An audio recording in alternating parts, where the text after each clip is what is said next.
എല്ലാവർക്കും news first മലയാളത്തിന്റെ പുതിയൊരു വീഡിയോയിലേക്ക് സ്വാഗതം. ക്രിക്കറ്റ് വാർത്തകൾ ആദ്യമേ അറിയാൻ ഈ ചാനൽ മറക്കാതെ സബ്സ്ക്രൈബ് ചെയ്യുക.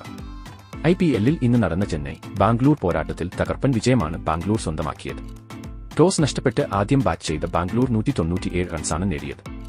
എന്നാൽ ആ ലക്ഷ്യം മറികടക്കാൻ ചെന്നൈ ബാറ്റ്സ്മാൻമാർക്ക് സാധിച്ചില്ല. മത്സരശേഷം ചെന്നൈ ക്യാപ്റ്റൻ ഋതുരാജ് പറഞ്ഞത് ഇങ്ങനെയായിരുന്നു: ഇന്നത്തേത് ഞങ്ങൾക്ക് ഒരു നിരാശാജനകമായ ഫലമായിരുന്നു. ഈ മത്സരത്തിൽ RCB ശക്തമായ ഒരു ടീമാണെന്ന് ഞങ്ങൾക്ക് അറിയാമായിരുന്നു. അത്തരമൊരു വലിയ സ്കോർ പിന്തുടരുന്നതിന് ഞങ്ങൾ ഞങ്ങളുടെ മികച്ച പ്രകടനം കാഴ്ചവെക്കേണ്ടതുണ്ട്. നിർഭാഗ്യവശാൽ ഞങ്ങൾ ആഗ്രഹിച്ച രീതിയിൽ ഞങ്ങളുടെ പദ്ധതികൾ നടപ്പിലാക്കാൻ കഴിഞ്ഞില്ല. അത് ഞങ്ങൾക്ക് കളി നഷ്ടപ്പെടുത്തി.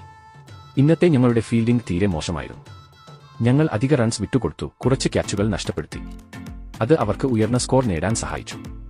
മത്സരത്തിൽ ഉണ്ടായ ആ ചെറിയ പിഴവുകൾ കളിയിൽ വലിയ മാറ്റമുണ്ടാക്കിയിട്ടുണ്ട്.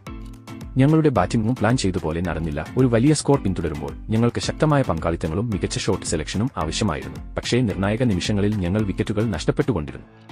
ഞങ്ങൾക്ക് അതിലേക്ക് പിന്തുടരാൻ കഴിവുണ്ടായിരുന്നെങ്കിലും സാധിച്ചില്ല. ഒരു ടീം എന്ന നിലയിൽ ഞങ്ങൾ ഇരുന്ന് സംസാരിക്കേണ്ട കാര്യമാണിത്. കാരണം ഞങ്ങൾക്ക് കൂടുതൽ മികച്ചത് ചെയ്യാൻ കഴിയുമെന്ന് ഞങ്ങൾക്കറിയാം. അതുപോലെ തന്നെ ബൌളിംഗ് അത്യാവശ്യം മികച്ചതായിരുന്നു. എന്നിരുന്നാലും ഇതൊരു നീണ്ട ടൂർണമെന്റാണ്. ഈ ഒരു തോൽവി ഇനിയും തുടരാൻ ഞങ്ങൾ അനുവദിക്കില്ല. ഞങ്ങൾക്ക് മുന്നിൽ ധാരാളം മത്സരങ്ങളുണ്ട്. കൂടുതൽ ശക്തമായി തിരിച്ചുവരാൻ ഞങ്ങൾ ദൃഢനിശ്ചയം ചെയ്തിരിക്കുന്നു. ഞങ്ങളുടെ ടീമിൽ ഞങ്ങൾക്ക് പൂർണ്ണ വിശ്വാസമുണ്ട്. മെച്ചപ്പെടുത്തൽ ആവശ്യമുള്ള മേഖലകളിൽ ഞങ്ങൾ പ്രവർത്തിക്കും.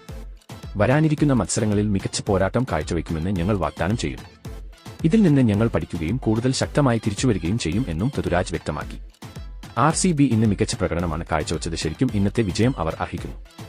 എല്ലാ ഡിപ്പാർട്ട്മെന്റിലും ഒരുപോലെ അവർ ഇന്ന് മികച്ചു നിന്നു. RCBയുടെ തുടർച്ചയായ രണ്ടാം വിജയം ആണിത്. ഇനി നാളെ IPL-ൽ മുംബൈ ഗുജറാത്ത് മത്സരമാണ്. അപ്പോൾ ഇന്നത്തെ മത്സരത്തെ പറ്റിയുള്ള നിങ്ങളുടെ അഭിപ്രായങ്ങൾ താഴെ കമന്റ് ചെയ്യുക. ഇതുപോലത്തെ ക്രിക്കറ്റ് വാർത്തകൾക്കായി ചാനൽ മറക്കാതെ സബ്സ്ക്രൈബ് ചെയ്യുക.